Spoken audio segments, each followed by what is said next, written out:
Det var bra och sen när jag slipar liksom få lite närbilder på hur jag håller kniven och sådär.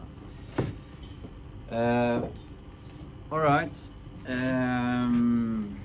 Grinding the knife. We've been doing some honing of the knife, mainly polishing off. But after a while, it's you need to grind the knife to sharpen it. And then we use the let's say something about this machine. It's a company called Tormek that makes them, and it's really became really popular machine, and it's very common and used among wood carvers and so on, because you can do the whole thing here, and it's quite small machine and does the job really well.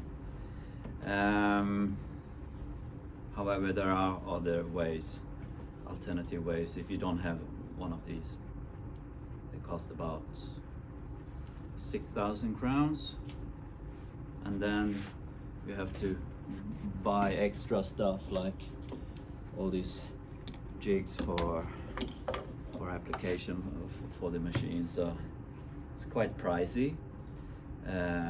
So yeah, remind me to show you some alternative ways. There are a few simple ones. But yeah, one way of doing is grinding it on a stone, and once we're using a stone that is round on a wheel like this, we do get a bevel that has the shape of the stone. Alltså våran slipfas får formen av stenens form. You got brand new knives directly from the factory, and they are grinded like this. They don't have this convex shape to it. It's a sharp, straight bevel. And so what we're gonna use, or what you can say about this, in Japan, Japanese tools are starting to become popular among wood crafts people, carpenters and wood carvers. And there's sort of a different school of how you sharpen their tools. They have the straight bevels, and they always use these stones when they sharpen their tools. The stone is flat, and therefore also the bevel. Alltså japansk slipning, då har du en rak slipfas och de använder stenar oftast. Brynen. Jag har ju några diamantbrynen här inne som är lite större, så här, sandsten. Så de slipar verktygen på det viset. It's also called the Scandi grain. Scandi? Grain, yeah. This with stone? When it's straight. Ah, right. Scandi. Scandi. Yeah. From Scandinavia. When they're straight? Yeah. Oh. Yeah, it doesn't make sense if it's not used in Scandinavia that much. But yeah. Anyway, so what is more common among woodcrafters and Scandinavians? You have the shape of the bevel that has. I think it was called Mora. Made it from the factory in Scandinavia. Ah, right. So when they sold it in US, they sold an awful lot in the 19th century. Yeah. In US, so they called it Scandinavia. All right. It's also very common in Finland and Norway. Yeah. Yeah. So the advantage. Well, there are different schools and there are different advantages. The thing with this, when you grind it on a wheel and you get like this, the bevel shape like this, you do get a really pointy end, and we do want to reduce this very sharp angle of the bevel by using a sandstone or one of these diamond grinders. And yeah, we grind it like this, the bevel, we grind it like this. So what happens is that we adjust this very sharp tip, and we do get like a, this is the sandstone, we do tend to sort of make this very point not as sharp, change the angle a little bit. And once you do that, you get an edge that remains sharp a lot longer than if you didn't do that. So in Swedish, efter vi har slipat på stenen så vill vi bryna för att bryta den här supervassa spetsen som blir här. Och det är för att den här äggen ska hålla lite längre när vi täljer med den, så att den inte ska bli slö så fort. Vi får lite mer material i äggen och då håller den längre. So yeah, so the procedure is you start with the stone, you go to the sandstone, and then you do the honing. So 3 steps of sharpening. We already practiced the last one, and you tried it and you noticed the difference. And but yeah, after a while you polish, and this sharp edge starting to get rounder and rounder, and at some point you do need to regrind your knife and start from the beginning. And that's what we're gonna do now. So the Toolmix system is built upon this setup, and it has these supports and jigs to ease your process sharpening. And yeah, sharpening a knife might be one of the most difficult things for you to learn this year. It's quite difficult. But yeah, it has this universal support, and then you have the jig, and the jig is placed upon here to support yourself and to get a good result. So that's the basic setup. The stone should always be while you're grinding, it should always be in water, and you just fill up the water until this little edge here in this tråg. You can come and see. There's a little edge there. If you put too much water in, it's gonna flow over. But so yeah. And also another thing, once you're done, you just turn this knob and the water goes down, and so this stone may dry up. Perhaps you've seen in this, usually at farms back in the days, they used to have like these huge grinding stones, but they look almost like an egg. They're not round anymore, and that's because they've been sitting in water all the time. And next time I come and do my grinding, this section here has been in water, and then the stone is getting softer. The part that's been in water, it gets softer. And when I start to grind, I remove more material in this softer part of the stone than the other, and therefore you get this wobbly shape of that stone. So please remember to lower this container, water container. Once you're done, all right, as you see, I can turn this around, and from this side, the direction of the rotation is away from me. Turn it like this. The direction is towards me, and there is a difference. The stone tends to reduce more material quicker if it rotates towards me. So, and this is really important to remember. So when we're working with straight edges, we want to remove a lot of material all the way from here to here, and at the same time. And so then we are using the stone rotating towards us. But say if I have one of those chisels where we do the wood carving, it's only a very small point of that is actually in contact with the stone. If the shape of the tool looks like this, so if you're going with the stone, grinding with the stone towards you, it reduces a lot at that tiny little place, and so it's difficult to control the shape. So with these, I turn it around and use the stone rotating away from you. Så rotationsriktningen är viktig när vi slipar olika typer av verktyg. Knivar, hyvel, stål med en rak ägg, rotera stenen mot oss. Alla verktyg som är lite svängt så här ifrån oss.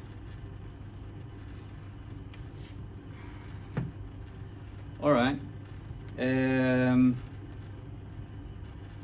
So yeah, Tormek got this jig system to help us to grind our tools. Pretty much have a jig for everything. Axes, draw knives, and all kinds of wood turning tools and so on. This is the jig for knives. Looks like this, but it's made to work with these kinds of knives.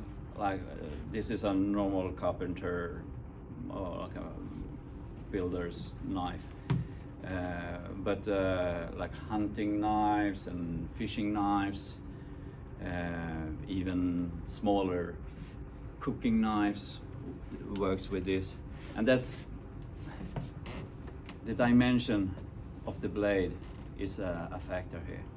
So with this I can just place this on top here,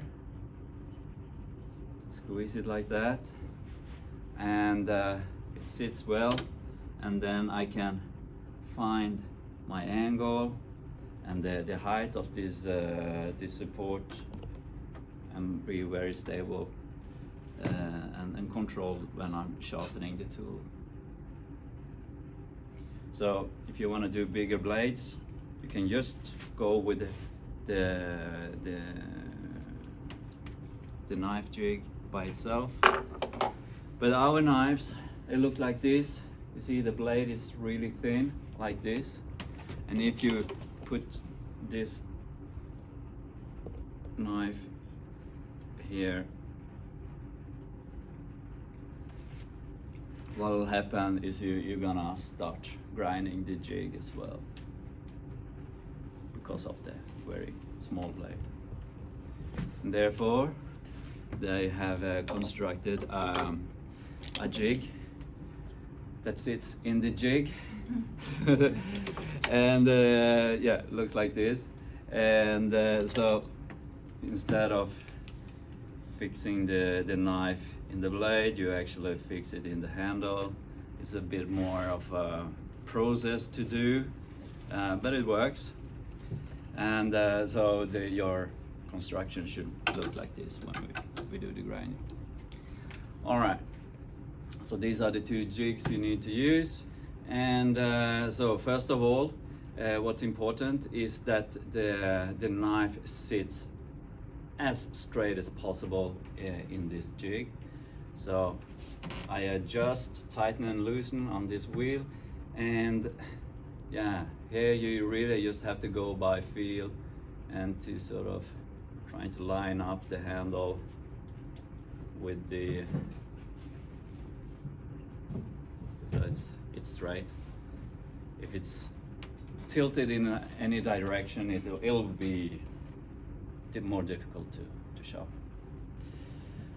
So that's the first thing. All right, I'll tighten that up next thing is that I just have to adjust this jig so it sits properly in that one. And what you need to think about then is that this line of the jig is gonna be parallel to this line of the jig. So yeah, it's a bit of a process to get this thing set up properly. And yeah, you could do it just by look at it, or if you have something to measure with. Someone have something to measure with at hand? Thank you. I could just say, okay, here I got about 28 millimeters from this side to the edge, and I'll just do another one up here. Yeah, 28. So I was lucky. Sometimes you just have to do some adjustments there. So, all right, this is set up like it should be. Next step is to adjust the support.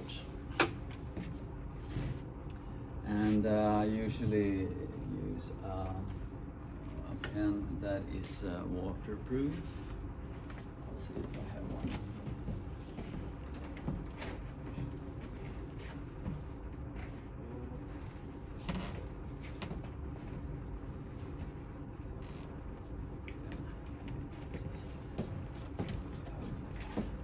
The whiteboard pens, the paint tend to just go away too easy. So what I do is to help us to find the right setting, is that I paint one side of the bevel like this, and now I need to adjust the height. So this the back of this knife jig, you can say, has to be towards this this support. Alltså den här nacken på den här knivjiggen ska ligga an mot det här anhållet. And then I can just rotate this, and I see that the scratches that I get is really on the back, so I need to lift this up quite a lot. And this support has these little adjustment wheels, so you can work with that. And I'll repeat the process. And as you can still see that the scratches I get are on the back. See that? Mm-hmm. You get quite clear with the paint on it. So you could do it without the paint, but these scratches gets more difficult to see. You see? I lifted it up a little bit, and these scratches are sort of wandering towards the middle.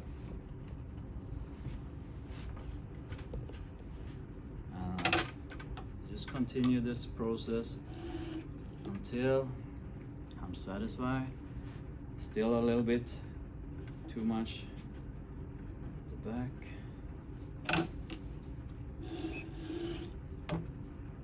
And now it's starting to be somehow in the middle.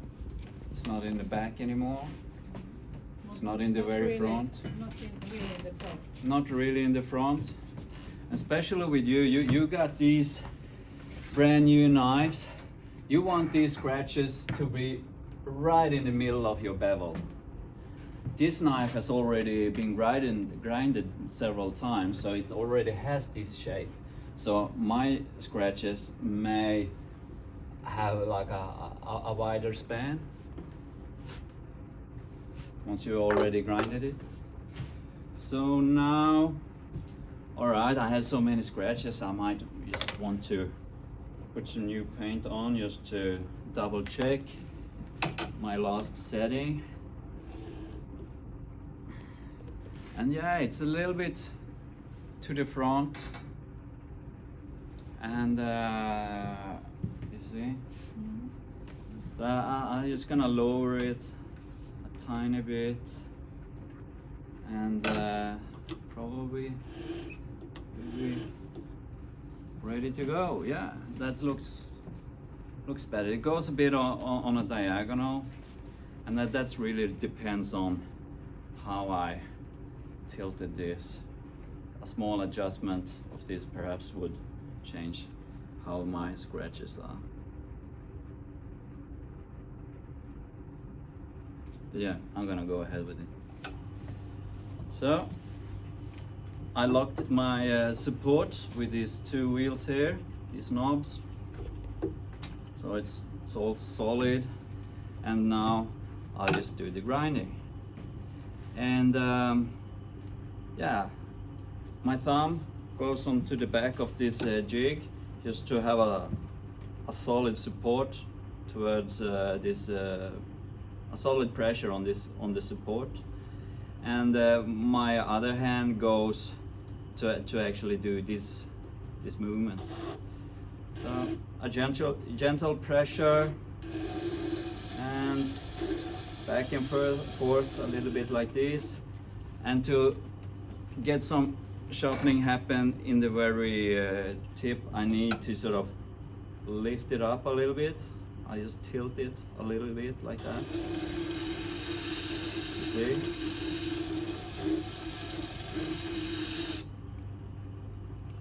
And it's getting sharper. And this looks good. Now I could do some adjustments if I'd like to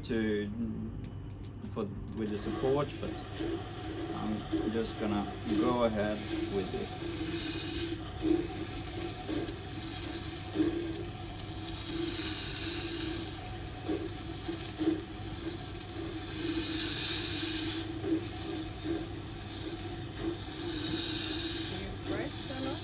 No, not much. The main pressure I push is I just don't want this to get stuck on the stone and sort of ruin my edge. So I have a solid pressure towards this, but the blade, I don't apply much pressure on the blade. Så du behöver inte ha mycket tryck ner mot stenen, men jag är väldigt bestämd med trycket här uppe så att den inte liksom fastnar.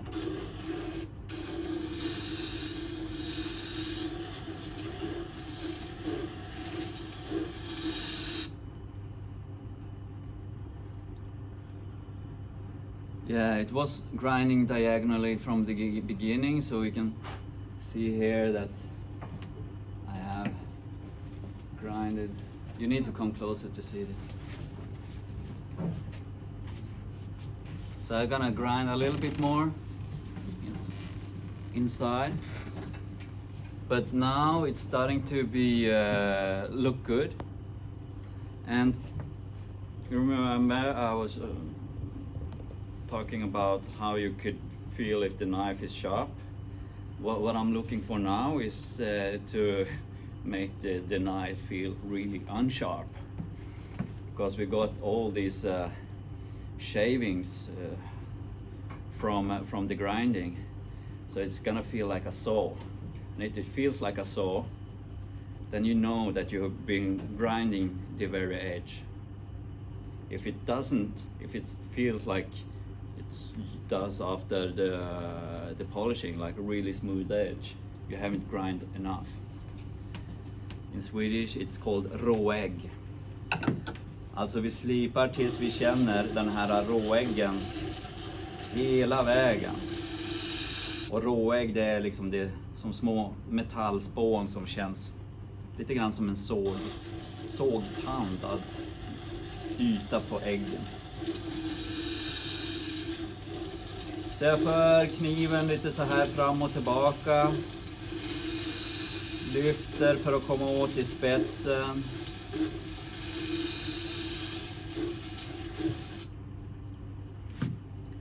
Känner med min nagel, har jag såg, har jag råägg, hela vägen. Så nu är den här färdig. Alltså det är bara från en.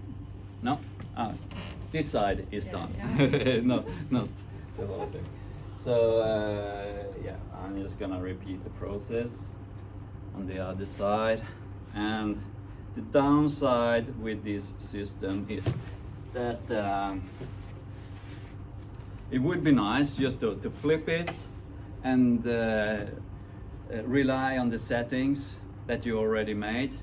But as this angle could be a little bit off,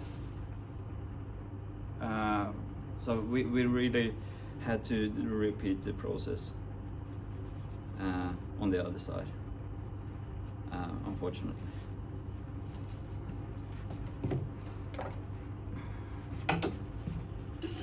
I just double check. Yeah, they are way back. I have to lift it up a little bit. It's more control if I do it.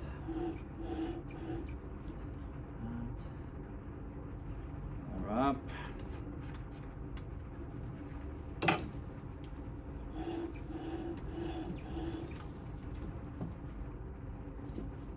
More up still.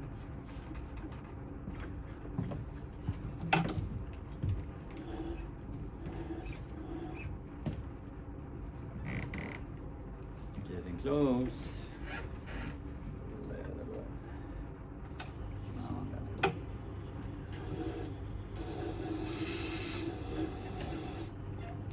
double check.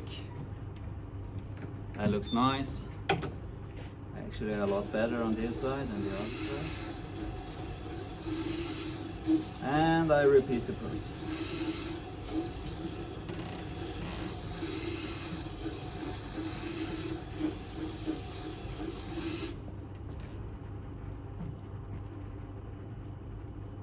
Now I have some of that paint left here, I can see, so I need to focus a little bit extra on this side. So, and then I try to, you know, I don't have to work all over the stone, I can just work on my edge. So if I want to focus on this side to here, you see, I just move away a little bit. So I only grind on that very point, very place that I want to grind.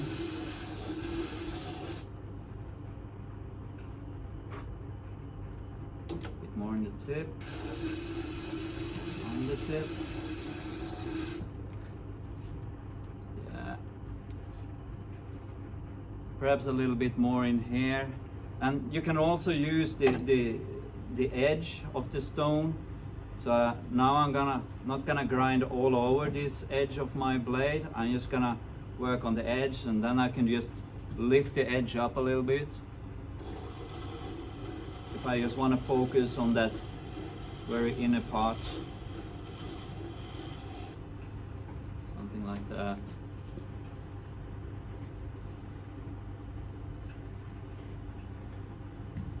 All right. Pass this around, feel with your nail, and if you can feel that raw egg, what's that called? Raw edge. Raw edge. Raw bevel. Raw bevel. Because you say like the roughness. What's that? The roughness. Yeah, the roughness of it all.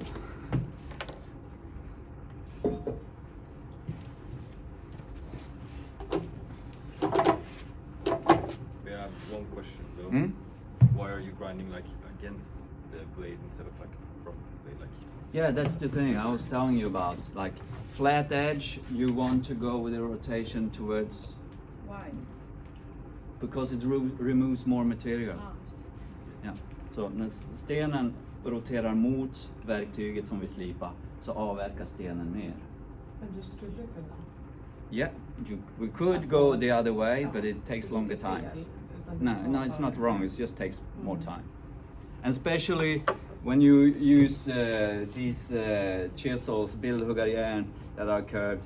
you want to remove slowly, because otherwise you lose the shape of the edge that you want.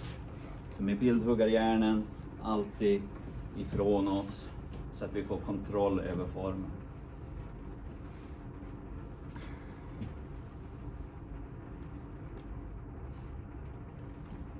So the following steps are to use the sandstone or the diamond stone to use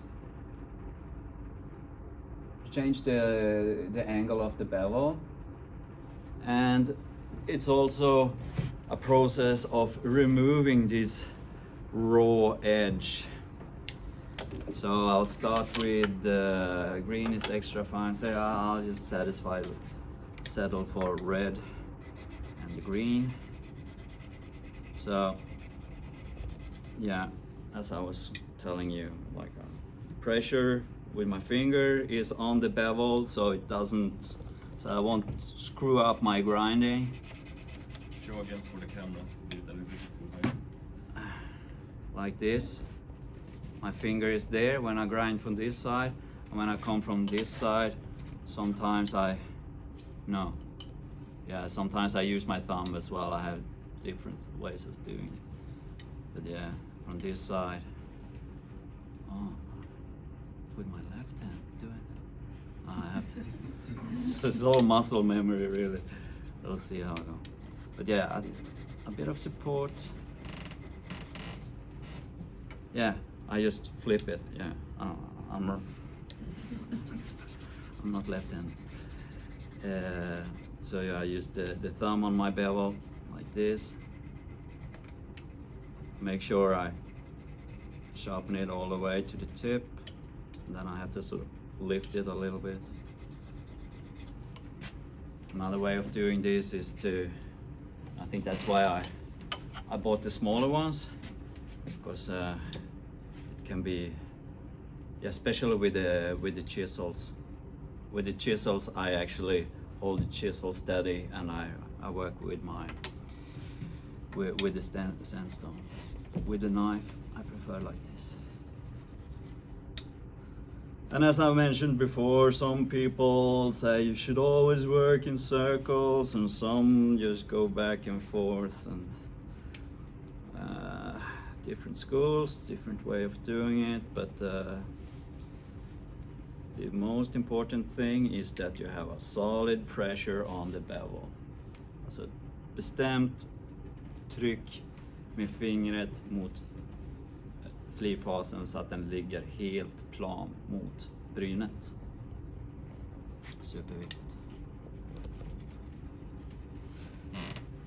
So now I'm shaping my bevel, and I also already started to remove this raw edge of the knife. And I'm going back and forth, back and forth, back and forth. And yeah, toss it around, and you can just see how the light shines on the edge and the back of the bevel. And that's the work of the sandstone, or in this case my diamond stones. But it's still quite. Yeah, you still have that raw edge, so it's not finished. But now we've done the shape of it, and we're taking away the worst part. And say if you grind an axe, for example, the grinding tends to get quite rough.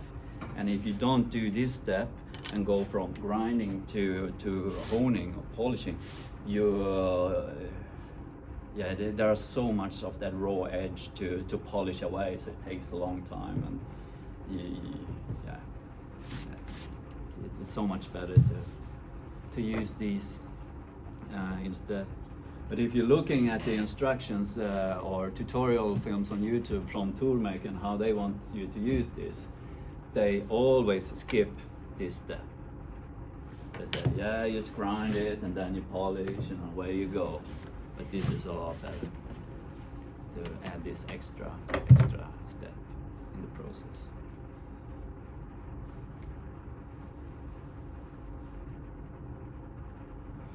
So, and now, next step you already know. This is rotating towards me. At my polishing, I prefer to always use the polishing wheel rotating away from me.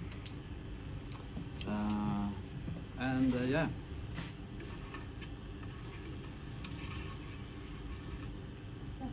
That's No, not it, no, isn't no, it? no, not That's that not- one. It's a different shape. So yeah, just polishing it until I don't have that raw edge anymore. I'm gonna work over here so you can see.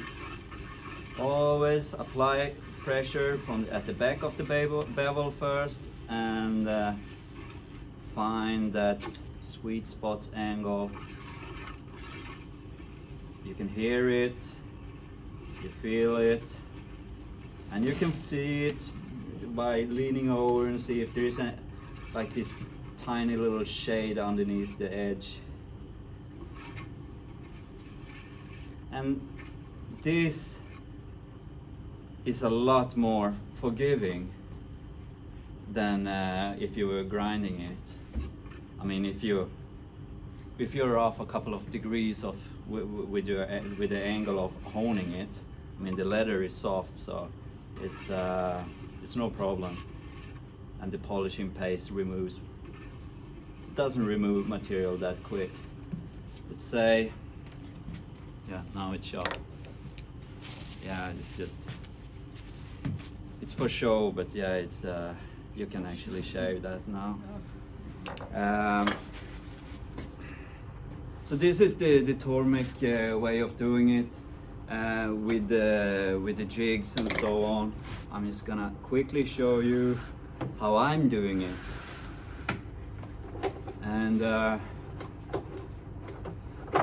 this is it's a lot more intuitive, but it's a lot quicker. It takes a lot of practice, but if you get a hang of it, yeah, you just go. It's so much quicker to sharpen it. I do it freehand. Place your feet so that you stand steady, and yeah, elbows towards my body, and I'm supporting the blade with my fingers or thumb, and yeah, it's normally I want to grind here around 1 o'clock. For you to see now, I'm gonna go 11, so it's a bit awkward for me, but yeah, I prefer to be here.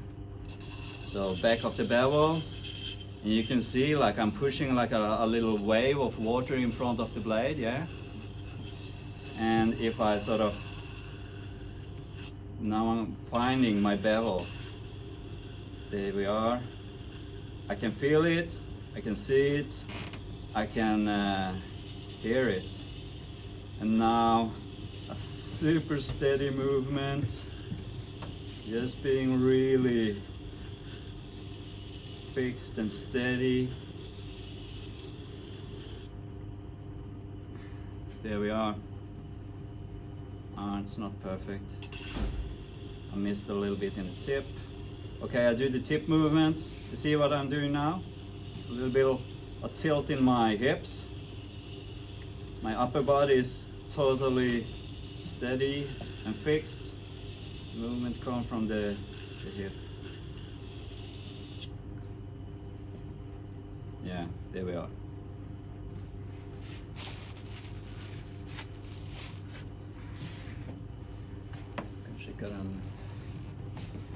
So, what we're striving for and what the jig does support us with is the steadiness.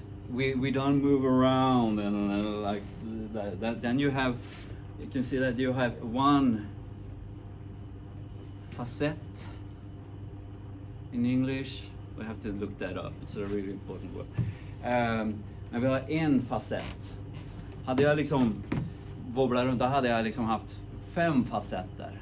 Och vi vill att den här linjen ska bara vara en facett jättefin form av hjulet. Hade jag liksom inte varit helt stadig så hade det blivit liksom massa facetter här.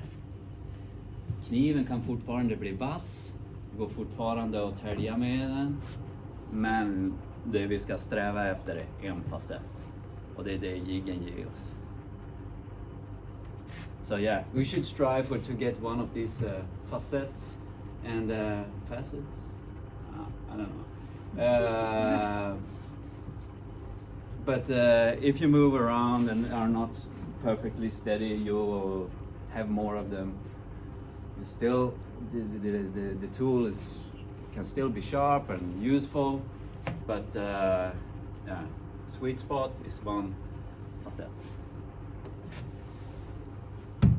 Yes. This is grinding it by hand is probably it's really difficult.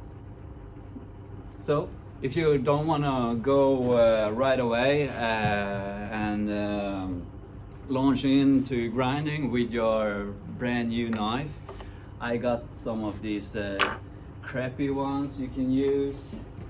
Here is a box with yeah, like knives. Yeah, these looks more like yours, and you can try them. These are